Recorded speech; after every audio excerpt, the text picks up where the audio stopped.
এই যে লোকরা বলে আমার বাড়িতে এত প্রবলেম, আমাকে বেরোতে দিচ্ছে না বা এক্সেট্রা এক্সেট্রা, তাদের জন্যে আমাদের যে বোনেরা দিদিরা রয়েছেন বাড়িতে, বা তাদের সিঙ্গেল মাদার অনেক রয়েছেন, উইডো রয়েছেন, তাদের জন্য আপনি কি মেসেজ দিতে চাইবেন? আমার কাছে এটা মনে হয়েছে প্রত্যেকটা ফ্যামিলিতে প্রবলেম আছে, প্রত্যেকটা মানুষের মধ্যে প্রবলেম আছে, কিন্তু তার ড্রিমটা ঠিক থাকতে হবে, তার অ্যাম্বিশনটা ঠিক থাকতে হবে। আমি কোথায় যাচ্ছি, কি কাজ করছি, এই ভিশনটা খুব ক্লিয়ার থাকতে হবে। যে এই কাজটা মহিলাদের জন্য নয়, আমাদের খুব অসুবিধা হয়। ঠিক আছে, আপনি বাড়িতে কমফোর্ট জোনে কাউকে ডাকতে পারেন, কিন্তু কোথায় যাওয়া, প্ল্যানটা দেখানো খুব এটা টাফ ব্যাপার মহিলাদের জন্য। যে আমরা বাড়িতেও তো সবার সঙ্গেই থাকি, যদি আমরা আমাদের যে কোনো কাউকে যাকে আমি অ্যাপ্রোচ করছি, সে তো আমার ফ্যামিলি মেম্বার, মানে তাকে অ্যাপ্রোচ কেন করছি, তাকে এই ফ্যামিলিতে জয়েন করাবার জন্য করছি। সে নয় আমার ভাই, নয় আমার দাদা, নয় আমার বন্ধু, সামথিং, মানে কোনো না কোনো রিলেশন তার সঙ্গে আমার আছে। তাকে সেই জায়গাটাকে যোগ্য সম্মান দিয়ে আমার মনে হয় আমি যদি সেই কাজটা করতে পারি, তাহলে পরিবার থেকে কোনো আপত্তি, কোনো রকম অসুবিধা হওয়ার কথা না। নমস্কার, কেমন আছেন আপনারা? আচ্ছা, আপনারা শুনেছেন আমি বাড়ি থেকে সাপোর্ট পাচ্ছি না, ফ্যামিলি সাপোর্ট করছে না, এত প্রবলেম স্যার। আমি একটা ফিমেল বা আমি একজন হাউসওয়াইফ, আপনি তো জানেনই হাউসওয়াইফের কত প্রবলেম হয়, তো অনেক কিছু এগুলো আপনারা শুনেছেন। কিন্তু আজকে যিনি আমার পডকাস্টে আমার স্পেশাল গেস্ট রয়েছেন, আর যিনি প্রোক্রিয়েটিভে একটা খুব ভালো জায়গা নিয়ে রয়েছেন, তারা এই সব কথাগুলোর উত্তর দেবেন আর জলের মতো আপনাদের বুঝিয়ে দেবেন যে এই সব লিমিটেশন কিছুই না, শুধু হচ্ছে মাইন্ডসেট। লেডিস অ্যান্ড জেন্টলম্যান, আমাদের সাথে রয়েছেন আমাদের প্রোক্রিয়েটিভ একটা খুব powerful dynamic leader, a wonderful mother, a wonderful wife, and above all a wonderful human being. স্বাগত জানাই আজকের গেস্টকে, জবা দাস। নমস্কার, আমি কি হ্যান্ডশেক করতে পারি? ধন্যবাদ। হ্যাঁ, কেমন আছেন? খুব ভালো, ভীষণ ভালো। বাহ। সর্বপ্রথম যেটা এই মুহূর্তে ফিল করছি সেটা হচ্ছে আপনার মতো একজন ইন্টারন্যাশনাল মোটিভেটর আমার পডকাস্ট করছে। এটা আমার কাছে একটা অন্য পর্যায়ে, একটা অন্য জায়গা, এটা ফিল করা, এটা কাউকে বোঝানো যাবে না। তার আগে আরেকবার ধন্যবাদ জানাই যার জন্য আজকে এই ফিল্ডটা তৈরি হলো, যার জন্য আজকে এই সুযোগটা পেলাম, আমাদের ম্যানেজমেন্ট তথা সিএমডি স্যার এবং বাকি দুজন ডিরেক্টর। তাদেরকে অসংখ্য ধন্যবাদ যে আমাকে প্রথম বুঝিয়েছিলেন, যারা বোঝালেন যে আমি হাউস ওয়াইফ নই, আমি হোম মেকার। Beautiful, beautiful. এই জায়গা থেকে আজকে আমার আশা, একজন সাধারণ গৃহবধূ, পুরোপুরি বাড়ির কাজে ইনভলভ ছিলাম, হাজব্যান্ড ট্যুরিং জবে ব্যস্ত থাকে এবং পুরো বাড়ি, পুরো ফ্যামিলিটার আমাকেই কিন্তু দায়িত্বটা পালন করতে হয়।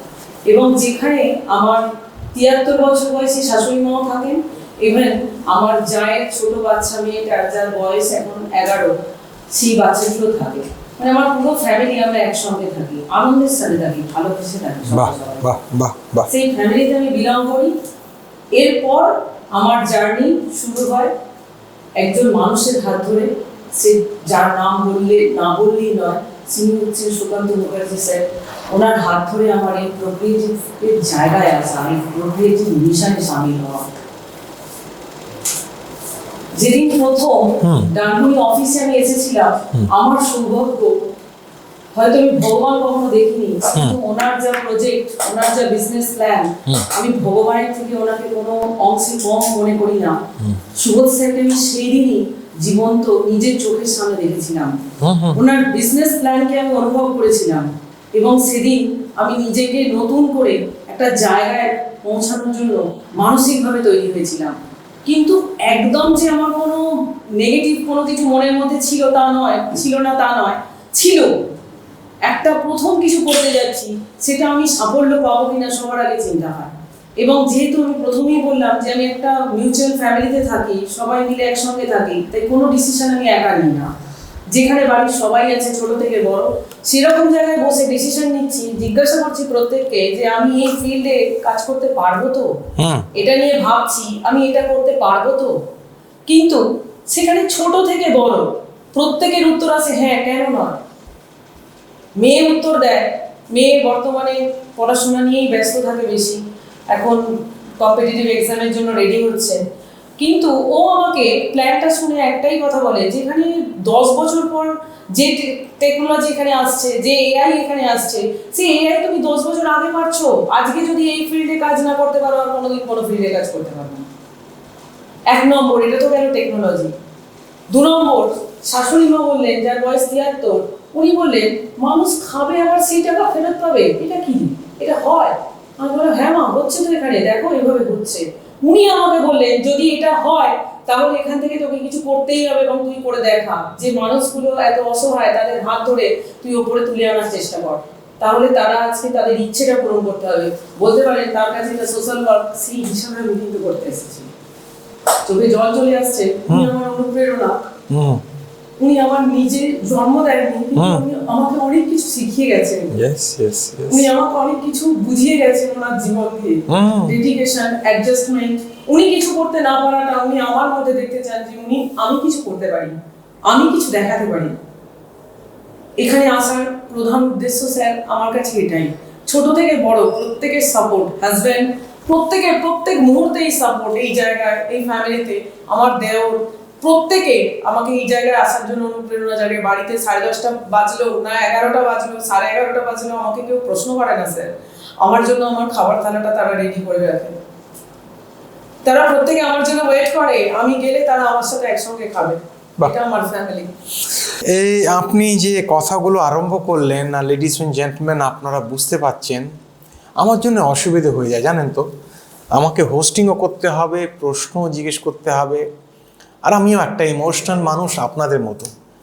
আর এই পডকাস্টের মাধ্যমে আমরা জানেন বিক্রি করি না কিছু, আমরা শুধু টাকার কথা বলি না, আমরা মানুষের জীবনের যে প্রবলেমগুলো রয়েছে এই সব ডিসকাশন থ্রু সলভ করতে চাই। জবাজি, থ্যাংক ইউ। আপনি যে কথাটা ন্যাচারালভাবে বললেন, আর ন্যাচারালি কাঁদা উচিত, ন্যাচারালি এক্সপ্রেস করা উচিত। আমরা পালিয়ে যাই, আমরা বলি যাদের চোখে জল আসে তারা উইক। আমি বলি না উইক, তারা highest strong people, highest IQ level, highest strong people. আপনি কত ভালো কথা বললেন দেখুন ওনার ব্যাপারে। আর বাড়িতে সব ভেঙে যাচ্ছে, ঝগড়া হচ্ছে, আপনি কত ভালো একটা ফ্যামিলি অ্যালাইনমেন্টের কথা বললেন। কেন আমার মনে আছে যখন আমাদের কথা হচ্ছিল আপনি বলেছিলেন আমি শিখতে এসেছি, আমি এখানে টাকার জন্য আসি। প্রাইমারি লোকরা টাকার জন্যই আসে, একদম তাই না? রাইট? ওটা আপনি যদি জানাতে পারেন। হ্যাঁ, আমি আমার হাজব্যান্ড যে ফিল্ডে জব করেন, বা আমার যে সিনিয়র সুকান্ত স্যার, ওনাকেও যে ফিল্ডে আমি জব করতে দেখেছি, ওনাদের একটা হাই লেভেল পড়াশোনা করতে দেখেছি। ইভেন মেয়ে যে কম্পিটিশনের জন্য লড়াই করছে, ওখানেও ওকে আমি একটা হাই লেভেল পড়াশোনা করতে দেখেছি। তাহলে বাচ্চাটাকে আমি শেখাচ্ছি, তবে সে সেই জায়গাটা অ্যাচিভ করছে। তাহলে বাবা মা হিসাবেও তাকে তো শেখাচ্ছি এই জায়গাটা পৌঁছানোর জন্য। সেই ক্ষেত্রে আমি যে ফিল্ডে এসেছি, এখানে যদি আমি কিছু না শিখে আমি এক্সপেক্ট করি আমি একটা বড় কিছু হ্যান্ডসাম, মানে বিশাল কিছু ইনকাম করব, বিশাল কিছু পেয়ে যাব, এটা আমার মনে হয় ঠিক নয়। 1 নম্বর কথা, যে আমি যে রোজগারটা করি সেটা হয়তো অনেকেরই ড্রিম ইনকাম, কিন্তু এটার দিকে আমি ফলো করি না। হয়তো আজকে পে আউট কি আজকে আমি জানিই না, কিন্তু আমি হয়তো আমার আইডিটা খুলে অনেক কাজ করে ফেলেছি, কিন্তু পে আউট আমি দেখিনি। দেখবো আমি 5 বছর পর আমার পে আউটটা দেখবো। বাহ বাহ, এটাই আমার স্বপ্ন, যে আমি 5 বছর পর আমার পে আউট নিয়ে কথা বলবো, পে আউট নিয়ে দেখবো, পে আউট দেখবো। কিন্তু শিখবো আগে, না শিখে আমি বড় কিছু ইনকাম করতে পারবো এটা ভাবাটা আমার কাছে বোকামি। আর আমার ফ্যামিলি আমাকে এটাই শিখিয়েছে যে প্রত্যেকটা জিনিসের মধ্যে আগে তোমাকে শিখতে হবে, না শিখে তুমি কিছু করতে পারবে না। ঠিক ঠিক ঠিক। তাহলে জবাজি, এই যে লোকরা বলে আমার বাড়িতে এত প্রবলেম, আমাকে বেরোতে দিচ্ছে না, বা এক্সেট্রা এক্সেট্রা, তাদের জন্যে আমাদের যে বোনেরা দিদিরা রয়েছেন বাড়িতে, আমাদের ফিমেল যারা রয়েছেন বাড়িতে, বা তাদের সিঙ্গেল মাদার অনেক রয়েছেন, উইডো রয়েছেন, তাদের জন্য আপনি কি মেসেজ দিতে চাইবেন? যে ওদের প্রবলেম তো রয়েছে, কিন্তু এই প্রবলেমের সত্ত্বেও ওরা কিভাবে, ইনস্পাইট অফ প্রবলেম, কিভাবে যায় ওরা কাজ করতে পারবে? মজার বিষয়, এটাও আমি শিখেছি প্রোগ্রেসিভ দৌলতে, সেলফ ডেভেলপমেন্ট। নিজেকে যদি আমরা ডেভেলপ করতে পারি, তাদের প্রত্যেকের প্রবলেম থাকতেই পারে, সেই প্রবলেমটাকে নিয়ে আমরা তাদের সাথে বসি, তাদেরকে অ্যানালিসিস, তাদের যে কথা বলাটা, তাদের যে প্রবলেমটা তাকে নিয়ে আমরা যদি মনে হয় সেটা আলোচনার মাধ্যমে সমাধান করতে পারি, আমার মনে হয় না কোনো প্রবলেম। আর যদি আমার মিশন ঠিক থাকে, ভিশন ঠিক থাকে, দুটোই যদি আমার ঠিক থাকে, তাহলে সামনে কোনো প্রবলেমই দেখা যায় না। আমার কাছে এটা মনে হয়েছে প্রত্যেকটা ফ্যামিলিতে প্রবলেম আছে, প্রত্যেকটা মানুষের মধ্যে প্রবলেম আছে, কিন্তু তার ড্রিমটা ঠিক থাকতে হবে, তার অ্যাম্বিশনটা ঠিক থাকতে হবে। আমি কোথায় যাচ্ছি, কি কাজ করছি, এই ভিশনটা খুব ক্লিয়ার থাকতে হবে। এই ভিশনটা যদি ক্লিয়ার থাকে, তার কাছে কোনো প্রবলেম না। বিউটিফুল, থ্যাংক ইউ জবাজি। আচ্ছা, একটা কথা আরও শুনতে পাই, আপনারাও হয়তো দেখেছেন, যারা আমার দিদিরা বোনেরা যারা শুনছেন, যে এই কাজটা মহিলাদের জন্য নয়, আমাদের খুব অসুবিধা হয়। ঠিক আছে, আপনি বাড়িতে কমফোর্ট জোনে কাউকে ডাকতে পারেন, কিন্তু কোথায় যাওয়া, প্ল্যানটা দেখানো খুব এটা টাফ ব্যাপার মহিলাদের জন্য একটা হয়। আপনি বুঝতে পারছেন আমি কি বলতে চাইছি, রাইট? ওখানে যাওয়া যে আপনি কি বলতে চাইবেন আপনার এক্সপিরিয়েন্সের বেসিসে? আমার এক্সপিরিয়েন্সের বেসিসে আমি একটা জিনিসই বলবো, যে আমরা বাড়িতেও তো সবার সঙ্গেই থাকি। যদি আমরা আমাদের যে কোনো কাউকে যাকে আমি অ্যাপ্রোচ করছি, সে তো আমার ফ্যামিলি মেম্বার, মানে তাকে অ্যাপ্রোচ কেন করছি, তাকে এই ফ্যামিলিতে জয়েন করাবার জন্য করছি। সে নয় আমার ভাই, নয় আমার দাদা, নয় আমার বন্ধু, সামথিং, মানে কোনো না কোনো রিলেশন তার সঙ্গে আমার আছে। তাকে সেই জায়গাটাকে যোগ্য সম্মান দিয়ে আমার মনে হয় আমি যদি সেই কাজটা করতে পারি, তাহলে পরিবার থেকে কোনো আপত্তি, কোনো রকম অসুবিধা হওয়ার কথা না। আমার মনে হয় যাদের মনে হচ্ছে যে আমি পরিবারের সাপোর্ট পাচ্ছি না, তাদের পরিবারের সঙ্গে একবার বসা উচিত, 1 নম্বর। আর 2 নম্বর হচ্ছে নিজের সাথে আগে বসা উচিত, যে আমি কি চাইছি, আমি কি করতে চাইছি, সেটা ক্লিয়ার থাকলে কোনো প্রবলেম নয়। পৃথিবীতে বাসে উঠলেও, একটা পাবলিক বাসে উঠলেও আমার পাশে একটা পুরুষ দাঁড়িয়ে থাকে। হ্যাঁ, ঠিক, সবচেয়ে বড় কথা এটা। তাহলে আমি কিভাবে নিজেকে সেই জায়গা থেকে নিজেকে সেভ রাখবো, সেটা তো আমরা জন্ম থেকেই শিখে আসছি। এটার জন্য তো আলাদা করে কিছু শিখতে হয় না, এটা তো আলাদা করে কাউকে বলতে হয় না। বিউটিফুল। আর একজন মহিলাই কিন্তু একটা পুরুষকে জন্ম দেয়, একজন পুরুষকে জন্ম দেয়, গর্ভে ধারণ করে। তাহলে যদি সেই জায়গাতেও কিছু প্রবলেম থেকে থাকে, তাহলেও তো সেটা যে মা সেই তো এই জায়গাগুলো ঠিক করে দিতে পারবে। মায়ের কাছ থেকেই তো ঠিক বলতে আসছে। তার মানে লেডিস এন্ড জেন্টলম্যান, আপনারা দেখতে পাচ্ছেন আমাদের সব ব্লকেজ ভেতরে থাকে, বাইরে কিছু ব্লকেজ নেই, আর ওটাকে আমাদের ভাঙতে হবে, রাইট? ওকে জবাজি, এই প্রফেশনে, এই বিজনেসে, নেটওয়ার্ক মার্কেটিংয়ে একটা ওয়ার্ড রয়েছে রিজেকশন। 4 বার যদি না কেউ বলে দেয়, একটা অ্যানালিসিস রয়েছে, একটা ক্যালকুলেশন রয়েছে, তখন মাথা খারাপ হয়ে যায়, তখন ইচ্ছে চলে যায়, তখন মুড খারাপ হয়ে যায়। আপনিও তো হয়তো অনেক রিজেকশন দেখেছেন, হ্যাঁ? প্রথম প্রশ্ন, রিজেকশন দেখেছেন? হ্যাঁ। আর যদি দেখেছেন, তারপরে নিজেকে কিভাবে তৈরি করলেন, এটা যদি আপনি জানাতে পারেন। দেখুন, যে কোনো কাজে আমি এইভাবেই নিজেকে প্রথম থেকে অ্যানালিসিস করি। আমি আজকে বললাম তুমি মাছ খাবে না মাংস খাবে, বাড়িতে ফ্যামিলি দিয়ে আমি ভাবি, তো সেখানেই তো আমার রিজেকশন আছে, না আজকে মাছ হবে মাংস হবে। তো সেই জায়গাতে রিজেকশন কি আলাদা করে এফেক্ট করবে? রিজেকশন কেন আলাদা করে এফেক্ট করবে? উনি বুঝতে পারছেন না, তাই উনি না বলছেন। বোঝানোর দায়িত্বটা আমাকে তার জায়গায়, তার লেভেলে পৌঁছাতে হবে। আর যদিও উনি সব বোঝানোর পরও উনি বলে ফেললেন যে না আমি এটা করতে পারবো না, আমি তাকে এইটাই বলি যে ভাই এটাই আমার কাজ, যে পারবে না তাকে দিয়ে করানো। তোমার প্রবলেম কি? শুধু একদিন বসো, সেটাই আমি বুঝবো যে তোমার প্রবলেমটা কি। তুমি জয়েন নাই বা করবে, কোনো অসুবিধা নেই, প্রবলেমটা শুধু তোমার আমি বুঝতে চাই। আমার এটাই দরকার যে যারা কাজ করতে পারছে না, যারা কাজ করতে চাইছে না, যাদের কোনো অসুবিধা আছে, আমার তাদের সঙ্গে কাজ করাটাই হচ্ছে আমার চ্যালেঞ্জ। আর এটাই আমি মনে করি যে তার জন্যই আমাদের এডুকেটেড হতে হবে, তার জন্যই স্যারেদের মতন মানুষদের দরকার। সেলফ ডেভেলপমেন্ট যদি করতে পারি, কোনো না থাকবে না, সবটাই পজিটিভ হবে। তাহলে এর সাপ্লিমেন্টে বা কমপ্লিমেন্ট যে কোনো ওয়ার্ড আপনি চুজ করতে পারেন। আমি একটা প্রশ্ন জিজ্ঞেস করি যে আপনি এই পুরো প্রসেসে কাজ করা, প্ল্যান দেখানো, রিজেকশন ঝেলা, রিজেকশন টলারেট করা, এই পুরো প্রসেসে আরও কি ভালো জায়গায় নিজেকে দেখতে পাচ্ছেন? আরও কি ভালো স্কিল আপনার মধ্যে ডেভেলপ হয়েছে? নতুন কিছু শিখতে পেরেছেন আপনার ব্যক্তিগত জীবনে? একদম। এর আগে একটা কথা মনে পড়ে যাচ্ছে। হ্যাঁ, বলো। প্রথম যেদিন প্রোক্রিয়েটিভে আসি এবং ফার্স্ট যেদিন নেগেটিভ শুনি, হ্যাঁ, মনটা একদমই ভেঙে গিয়েছিল। হ্যাঁ, হাজব্যান্ড যখন কথা বলছি, আমি ঠিকভাবে কথা বলতে পারছি না ওর সাথে, কোথাও একটা মাইন্ডের মধ্যে এই ব্যাপারটা চলছে যে আমাকে না বলবে। আমার হাজব্যান্ড বললো যে আমাকে যে প্রফেশনাল ফিল্ড আর ফ্যামিলির জায়গা দুটো কখনো এক করে ফেলবে না, তাহলে তুমি মানসিক শান্তিটা কোনোদিন পাবে না। না তোমাকে কেউ বলতেই পারে, সেটা বড় ব্যাপার হয়ে দাঁড়ায় না, তাকে হ্যাঁ করানোটাই তোমার কাজ। সেদিন থেকে আমি বুঝে গেলাম যে উনি আমাকে ঠিক গাইডলাইনটা আমাকে দিয়ে দিলেন যে আমার কি করা উচিত। আরেকটা কথা, এখান থেকে আমি প্রচুর কিছু শিখেছি, নিজেকে উপলব্ধি করতে শিখেছি, সবচেয়ে বড় কথা।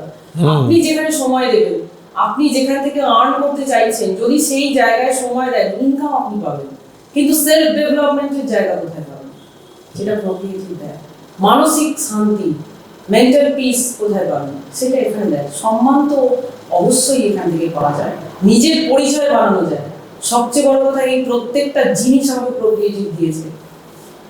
রাইট রাইট প্রত্যেকটা জিনিস প্রকৃতি থেকে রাইট পাওয়া। Right right right right right. আচ্ছা জবাজি, যতটা আমি জানি, আমাকে কনফার্ম করবেন আপনি, এটা আপনার প্রথম কোম্পানি, মানে তার আগে নেটওয়ার্কের কোনো আইডিয়া নেই, লেডিস এন্ড জেন্টলম্যান, কোনো নলেজ নেই।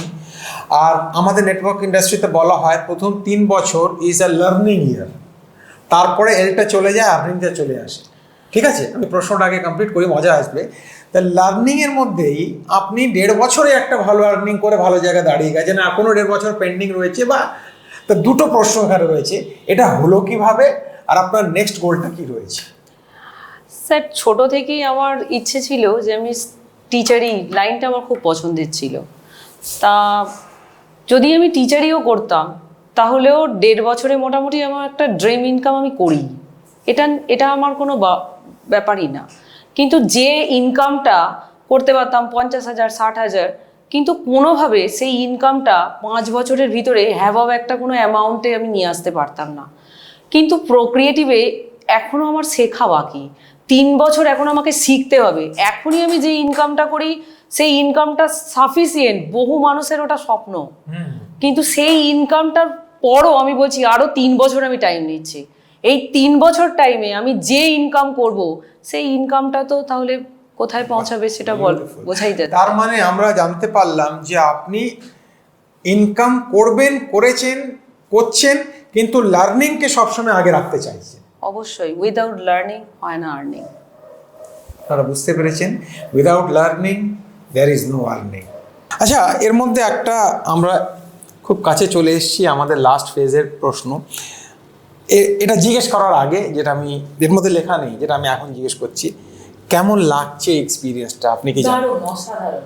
আমি বলবো এই প্রক্রিয়েটিভে যারা অ্যাক্টিভ মহিলা লিডার আছে, তারা এই জায়গাটা একবার ফিল করুন, বাহ, একবার আসুন, একবার এসে এই জায়গাটাকে অনুভব করে যান।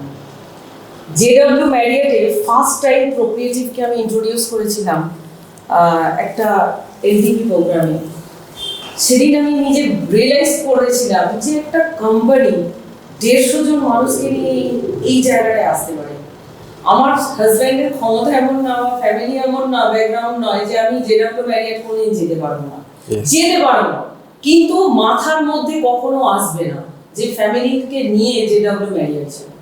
এই চিন্তাটা কিন্তু আমাদের মধ্যে আসে না, কারণ ওখানকার যে এক্সপেন্স, যে খরচ, সেটা আমার সাইকোলজি বলে দেবে যে না বাবা, যাবো না ওখানে। কিন্তু একটা কোম্পানির বুকে সাহস দেখলাম যে 150 জন মানুষকে নিয়ে জেডব্লিউ ম্যারিয়েটের মতো জায়গায় প্রোগ্রাম করতে যাচ্ছে। আমি সেদিনকে একটা নতুন কিছু নিজের মধ্যে অনুভব করেছিলাম। সেম জিনিস আবার এই পডকাস্টে এসে অনুভব করছি, একই জিনিস। বাহ, বিউটিফুল বিউটিফুল। তাহলে একটা কথা বলা হয়, যতক্ষণ আপনারা পার্সোনালি কোনো জিনিসকে এক্সপিরিয়েন্স করবেন না, ততক্ষণ ফিল করতে পারবেন না, একদম রাইট? আমাদের দিদিরা, বোনেরা, মায়েরা যারা রয়েছেন, তাদের জন্যে আপনার কি মেসেজ, আপনি কি বলতে চান ওদের? আমি একটাই কথা বলতে চাই, দেখুন, সোশ্যাল মিডিয়া ভীষণ অ্যাক্টিভ এবং অ্যাট্রাকটিভ, দুটোই কিন্তু ঠিক, কিন্তু তা থেকে কি নিজেদের উন্নতি সাধন কিছু হয়, বা ফিনান্সিয়াল কি কোনো রকম আপনারা হেল্প পান? যে সময়টা আপনারা ওখানে দিচ্ছেন, আমি শুধু সেই সময়টাকে ইউটিলাইজ করতে বলছি প্রক্রিয়েটিভের হাত ধরে। সেই সময়টা যদি আপনারা শুধু দিতে পারেন, তাহলে আমি বলছি যে আপনাদের কারোর কাছে হাত পাতবার কোনো প্রয়োজন নেই, কারোর সহযোগিতা নেওয়ার কোনো প্রয়োজন নেই। ইকোনমিক্যাল জায়গায়, ইকোনমিক দিক থেকে আপনারা প্রত্যেকেই এখানে কিন্তু এসে বড় বড় ড্রিম ইনকাম করে নিয়ে যেতে পারবেন। এখানে কোনো এজ লাগে না, এর জন্য কোনো বয়স সীমা নেই। আপনার প্রত্যেকটা বয়সই এখান থেকে ইনকাম করে বেরিয়ে যাওয়ার মতন জায়গা প্রক্রিয়েটিভ আছে। আমি এত বড় কথা বলতে পারি, আপনারা এগিয়ে আসুন, আপনাদের হাত বাড়িয়ে দিন এবং এই জায়গা থেকে নিজেদের উন্নতি তো করুনই এবং সঙ্গে সঙ্গে আরো সাধারণ মানুষ যারা আছে তাদেরকেও নিজেদের অর্থনৈতিক স্বাধীনতা পাইয়ে দেওয়ার একটা রাস্তা তৈরি করে দিন। থ্যাংক ইউ জবাজি, সবচেয়ে প্রথম অসংখ্য ধন্যবাদ। ধন্যবাদ স্যার আপনাকেও। আমার দীঘার কথা এখনো মনে আছে স্যার, আমি আপনাকে দেখে 2 মিনিট স্তব্ধ ছিলাম। আজকে আপনি এখানে, আপনি এলেন, আমাদের দর্শককে টাইম দিলেন, ওদের কিছু নতুন এক্সপিরিয়েন্স শেয়ার করলেন। আর লেডিস অ্যান্ড জেন্টলম্যান, কিছু না কিছু কথা আপনার মনে থেকে যাবে, এটাই আমাদের পারপাস। প্রোক্রিয়েটিভ শুধু একটা নেটওয়ার্ক মার্কেটিং কোম্পানি নয়, it's a platform to transform life. জীবনকে যে পাল্টিয়ে দেয় ওর নাম হচ্ছে প্রোক্রিয়েটিভ। আপনারা আমাদের সাথে অ্যাটাচ থাকুন, স্টে কানেক্টেড উইথ আস। আবার দেখা হবে একটা নতুন স্টোরি, নতুন কথা, নতুন ভিশন আর নতুন মাইন্ডসেটের সাথে। ধন্যবাদ, thank you and take care. অসংখ্য ধন্যবাদ আমাদের এই ভিডিওটি দেখার জন্য।